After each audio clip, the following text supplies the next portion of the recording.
पूर्णिया के स्वतंत्र सांसद पप्पू यादव बिहार गवर्नर राजेंद्र अरलेकर से बीपीएससी प्रदर्शन को लेकर मुलाकात के बाद कहते हैं, उन्होंने मेरे सामने बीपीएससी के अध्यक्ष से बात की। उन्होंने कहा कि वह डीएम और एसपी को बुलाएंगे। मैंने उनसे विस्तार से बात की। उन्होंने कहा कि वह मुख्यमंत्री से बात करेंगे। उन्होंने जांच के बारे में पूछा। उन्होंने बीपीएससी के अध्यक्ष को बुलाया है। एक धोखेबाज किशोर ने इस आंदोलन को बेच दिया है। उसने प्रदर्शन कर रहे छात्रों को भी गाली दी। वह एक गुंडा है। जिस तरह से उसने व्यवहार किया है, कोई भी छात्र उसे माफ नहीं करेगा। उन्होंने बीपीएससी चेयरमैन साहब से मेरे सामने बातचीत की, लंबी बातचीत हुई, टू दी पॉइंट बातचीत हुई। उन्होंने कहा कि डीएम एसपी को भी मैं अभी बुला रहा हूं। बच्चों पर जो डीएसपी और एसडीओ यूपीएससी बीपीएससी के बच्चों पर केस कैसे हुआ, लाठी क्यों चली, पूरे मुद्दों पर मैंने डिटेल बातचीत की। और उन्होंने कहा सीएम से भी मैं अभी बात करूंगा। हर कीमत पर बच्चों के साथ जो जायती हुई वो जांच के लिए उन्होंने कह दिया है। और बीपीएससी चेयरमैन को उन्होंने अभी बुलाया भी है। बीपीएससी चेयरमैन का कहना था कोई डेलीगेट उनसे मिलने जा रहा है यूपीएससी के सवाल पे, फिर कोई फ्रॉड किशोर ना चल जाए।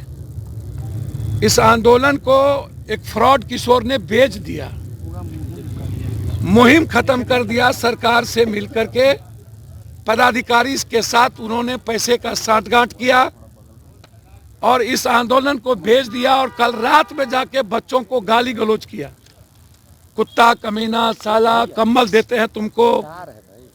इसको पता ही नहीं है, औकात ही नहीं है कि पूरा दुनिया छात्र आंदोलन के सामने झुकी है। अभी बांग्लादेश का हश्र उसे याद नहीं है, भारत का हश्र उन्हें याद नहीं है।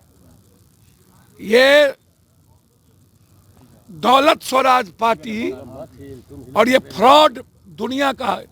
बिहार कभी इस गुंडे को माफ नहीं करेगा। ये गुंडा है। ये जिस तरीके से बिहेव किया है, इसको एक भी छात्र माफ नहीं करेगा। बिहार का आने वाली पीढ़ी माफ नहीं करेगा। इन्हें बिहार से भागना होगा। मेरे बच्चों के साथ जाति किया 3 बजे जाके गुंडों के साथ, 2 IAS IPS के साथ। इसीलिए मैंने पूरी शिकायत गवर्नर साहब से की है।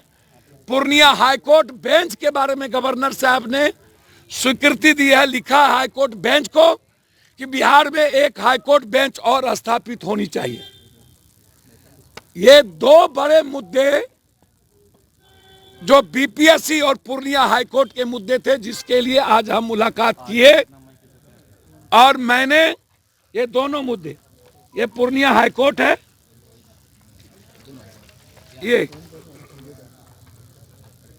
ये पूर्णिया हाईकोर्ट का बेंच का है कि बिहार में एक हाईकोर्ट बेंच और ये मुद्दे।